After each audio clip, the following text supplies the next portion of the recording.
galera do Vascão, bora reagir a mais um vídeo aqui do SBT Sport Rio, trazendo as últimas notícias, as últimas informações do Vascão da Gama. Será, galera, que a SAF, que para mim, na minha opinião, é a única salvação do Vasco nesse momento, vai sair ainda nesse meio de temporada? Porque se não sair no meio de temporada, não precisa sair mais esse ano, né, rapaziada? Porque as contratações, elas precisam acontecer agora.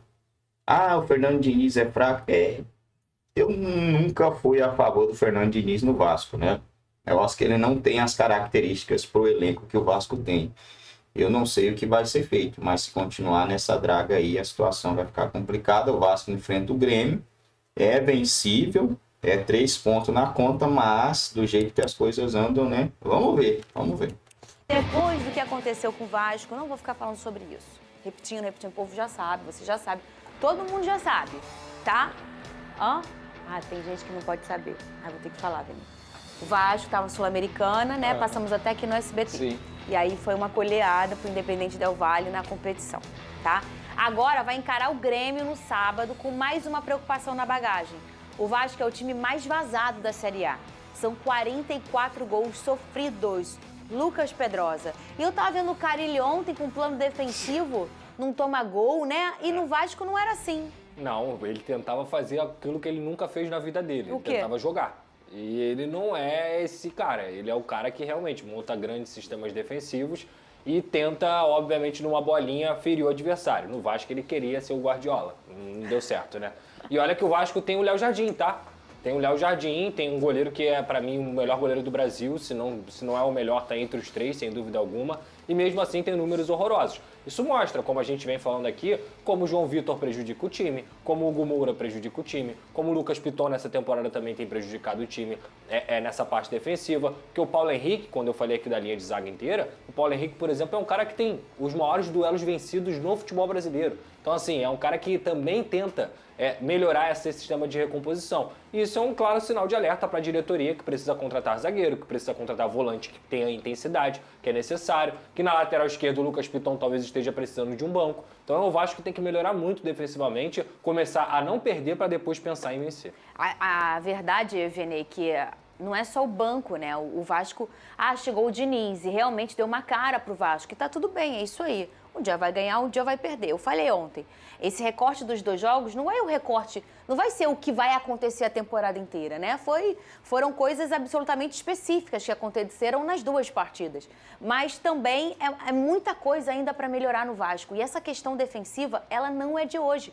Há quanto tempo o Léo Jardim tem sido um grande destaque e mesmo assim o Vasco é muito vazado. É um time defensivamente muito frágil por essa irregularidade inconstante, não só de toda a equipe durante um jogo, joga 10 minutos bem, depois joga 30 minutos muito mal, como também de personagens que do nada falham de formas bizonhas em cada partida, o Vene Casagrande. Esse exemplo do Léo Jardim que você citou, vamos pegar a última partida. O Vasco tomou 4 gols. Mas se não fosse o Léo Jardim, poderia ter sido 8. Exatamente, é um jogador que tem salvado o Vasco da Gama e mesmo assim o Vasco continua sendo o time mais vazado da Série A. Não é culpa do Fernando Diniz, muito pelo contrário. Até porque ele tem 4 jogos, ele acabou de chegar ao Vasco da Gama, seria injustiça a gente botar na conta dele, mas de fato é um corte que mostra que o Vasco precisa melhorar o setor defensivo. Mas agora o Diniz é o treinador, não é culpa dele. Mas ele é o responsável por tentar melhorar esse tipo de situação e precisa melhorar. Não dá para um time que quer ganhar algo ficar tomando essa quantidade de gols. Para você tomar essa quantidade de gols, você tem que fazer muitos gols, que não é o caso do Vasco da Gama também. Então, assim, preocupa bastante, mas querendo ou não, o próximo adversário, teoricamente, é um adversário mais fácil, porque o Grêmio vive uma péssima fase. Não é culpa do Fernando Diniz, mas se ele continuar insistindo nas mesmas peças, vai ser. Ele hoje é que você responsável. continua escalando os mesmos jogadores que prejudicam o seu time, você vai ser o responsável. Alex, traz uma água pro Pedrosa, por favor. Mas contra-ataque com um jogador que não tem velocidade, não é contra-ataque, né? Uma delas, quem escapou foi o Verratti, e a outra, quem escapou foi o Nuno, 2 jogadores que não têm essa velocidade para puxar um contra-ataque a ponto de assustar o time adversário. Depois da expulsão, e ainda estava 0-0, teve 2 oportunidades com o Ryan, mas o domínio do jogo era quase que total da equipe equatoriana. A gente já viu o Flamengo ir lá tomar 5, já viu outros times sofrerem com a altitude, e o bom futebol jogado pelo Independente Del Valle. Mas isso não pode servir de desculpa. O Vasco é um gigante, dito pela diretoria do Vasco, não para mim, né, por questões óbvias, mas para os influenciadores, aqueles que eles gostam, aqueles que eles entendem que os protegem, né? Dito que era a competição mais importante, aquela que o Vasco iria priorizar no ano, né, para ver se o Vasco conseguia alguma conquista. O ano passado, quando o Vasco tinha 44 pontos, ali um pouco antes do último jogo da Copa do Brasil contra o Atlético Mineiro, eu propus que o Vasco desse férias depois daquele jogo, depois do término da Copa do Brasil, desse férias para os principais jogadores e jogasse o resto do Campeonato Brasileiro com os jogadores, com a sua grande maioria de jogadores das categorias de base. Por 2 motivos. Primeiro, para os atletas voltarem antes das férias e poderem fazer uma boa preparação para o Campeonato Carioca, com o intuito de ganhar o Campeonato Carioca, que é um campeonato que eu vejo que o Vasco tem condições de ganhar, porque vai jogar 2 clássicos, né? Na pior das hipóteses. Esse ano, para ir à final, fora os clássicos do campeonato normal, o Fluminense jogou contra o Volta Redonda. Não estou diminuindo o Volta Redonda, mas pelo poder de investimento, o Fluminense passou fácil pelo Volta Redonda e o Vasco foi eliminado pelo Flamengo. Então foi apenas um clássico que o Flamengo teve, né, na verdade, para chegar à grande final. Não aceitaram a minha sugestão e esse ano priorizaram a Sul-Americana. Já não classificaram na fase de grupos, e agora na repescagem tiveram a falta de sorte de pegar um dos melhores terceiros colocados aí, que foi o Independente Del Valle, e ontem o Independente Del Valle atropelou o Vasco. Se fosse 6, 7, 8, não seria nenhum absurdo. Pelo volume de jogo e pelas defesas que o goleiro Léo Jardim fez. Estava assistindo o jogo pelo SBT, os comentários do Mauro Betti, e a cada defesa dele, que eu acho um outro absurdo também, mas ele dizia: tem que renovar até 2031, já que o contrato do Léo Jardim foi renovado até 2030. 2031, aí outra defesa 2032, outra defesa 2033. Nós temos, de fato, um excelente goleiro que faz defesas incríveis, defesas super importantes, mas não consegue fazer milagres. Acho que está todo mundo chateado com todo mundo, né? Eu falo aqui direto, vou repetir. Casa que falta o pão, todo mundo briga e ninguém tem razão. Estou vendo aqui, fora Pedrinho, renúncia, fora Felipe. Eu acho que tem... Vou chegar a esses personagens, mas eu acho que a gente tem que passar por todos os personagens, né? Todos. Começando pelo Fernando Diniz, que fez o seu 9º jogo dirigindo o Vasco da Gama, perdeu 5, ganhou 3, empatou 1. Tirando a expulsão, eu acho que dá para fazer um trabalho melhor.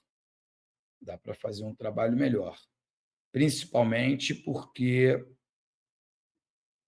principalmente porque o Vasco tem, né, segundo o presidente, o 8º melhor elenco do Brasil.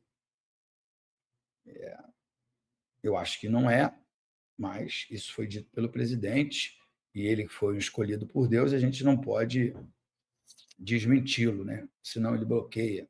Aliás, acho uma piada. Se ele bloquear todo mundo que critica ele não vai ter mais nenhum seguidor, não vai ter nem mais a rede social. E como ele toma todas as suas decisões sozinho, amigos provavelmente ele não deve ter. Deve ter o Felipe, porque acho que todas as decisões têm mais influência do Felipe do que propriamente do presidente do Clube de Regatas Vasco da Gama, que está me dando até nojo falar o nome dessa pessoa, porque é de uma arrogância, é de uma prepotência atrás das falas de humildade no dia a dia, né? Uma arrogância, uma prepotência, dizendo que é ele quem toma as decisões, que ele é enviado por Deus, enfim. Mas não vamos chegar nesses personagens. Olhando as redes sociais, conversando com os amigos mais próximos, na academia, pelo telefone, pelas mensagens, aconteceu um verdadeiro caça às bruxas. Já fulano não pode mais jogar com a camisa do Vasco, Beltrano não pode mais jogar com a camisa do Vasco. Eu acho que tudo isso é justo, é normal, porque, na verdade, o esporte é um esporte coletivo, o técnico escolhe aqueles que mais se destacam nos treinamentos, mandam a campo e esses que vão a campo têm que executar. Então, está tendo um erro de escolha, um erro de execução. O erro principal, claro, é na contratação, mas a gente não vê uma determinação, uma aplicação, uma vontade de querer vencer, dando uma clara demonstração de que as coisas não andam bem lá internamente, porque não é possível você passar tanto vexames contra times sem grande expressão. Não estou diminuindo o Independente Del Valle, é um time jovem, um cenário aí internacional, mas que faz um excelente trabalho, teve lá altíssimos investimentos, tem grandes centros de treinamento, joga no Estádio Olímpico lá de Quito. Então, tem os seus méritos, né, para conseguir resultados expressivos. Mas outros times não. E o Vasco tem passado vexames contra muitos times. O Vasco passou um vexame gigantesco ano passado contra o Criciúma, que terminou o ano rebaixado. Perdeu de 4-0 em São Januário. Então, sem falar Flamengo, sem falar do Porto Cabédio, enfim. Então, acho que a gente tem que fazer uma reflexão. É claro que quem comanda é responsável, porque não dá para um dirigente abrir a boca, encher a boca e dizer que o time é o melhor, aceitar exigências do Felipe Coutinho em contratar o Souza e o Alex Teixeira, e por isso eu insisto, a oposição tem que pedir o impeachment do atual presidente, porque isso é, sim, uma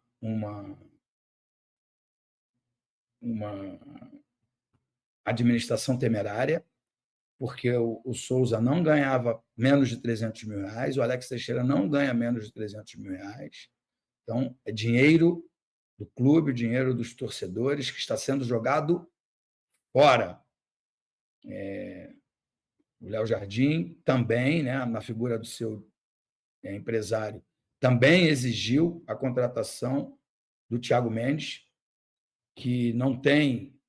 Acho que ele é um baita jogador, acho que ele vai ajudar, mas não existe nem uma previsão de quando ele vai poder entrar em campo. E o Vasco tem outros tantos que ganham muito e que não entram em campo.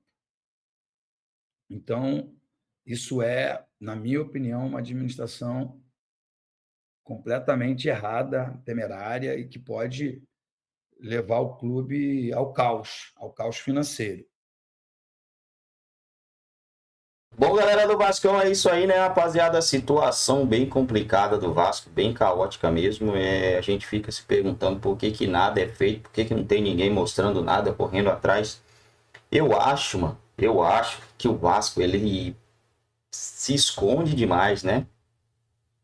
Igual, vamos pegar uma coisa aqui, que é só o Vasco que faz, a maioria dos times permitem, é você pegar um vídeo do treino do Vasco, vamos supor. Se eu colocar um vídeo aqui do treino do Vasco, para vocês verem o Vasco está treinando, eu tenho que tampar a tela. Por quê? Porque o Vasco não permite, cara.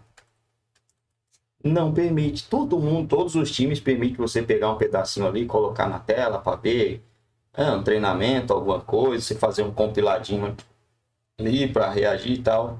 O Vasco não permite. O Vasco não permite nada. Tudo ali é bloqueado, tudo fechado.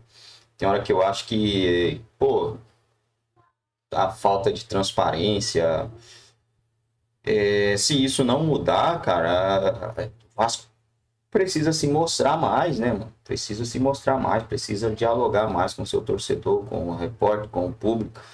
Porque senão a tendência disso aí é piorar, né? Eu espero que a possível venda da SAF aí as coisas mudem, mas se não for feito nada agora, a situação vai ficar bem caótica. O Vasco vai no mercado, ninguém quer jogar no Vasco, não é nem porque o Vasco não está indo atrás, né? A situação não é nem essa. O troço complicado aí é que o Vasco está indo atrás e ninguém aceita vir jogar no Vasco, porque, pô, tô jogando em tal clube aqui, vou lá jogar no Vasco, correr risco de não receber, tô fora, né? Futebol é outro, vivemos em outros tempos. Então a única situação aí pro Vasco conseguir contratar jogador, cara, não tem outro a não ser a venda da SAF. Não adianta mandar Fernando Diniz embora, não adianta impeachment, na minha opinião, não adianta nada dessas coisas aí. O que vai resolver o problema do Vasco é a venda da SAF. O Vasco precisa se reorganizar, precisa achar algum investidor que tenha interesse em assumir o clube. E eu tô achando muito estranho que não apareceu ninguém, cara. Será que o pessoal tá esperando o Vasco ir para a Série B? Investidor é assim, né? Esperando o time ir para a Série B, porque na Série B o valor cai pra caramba, né, pessoal? O valor do clube cai demais, cai muito.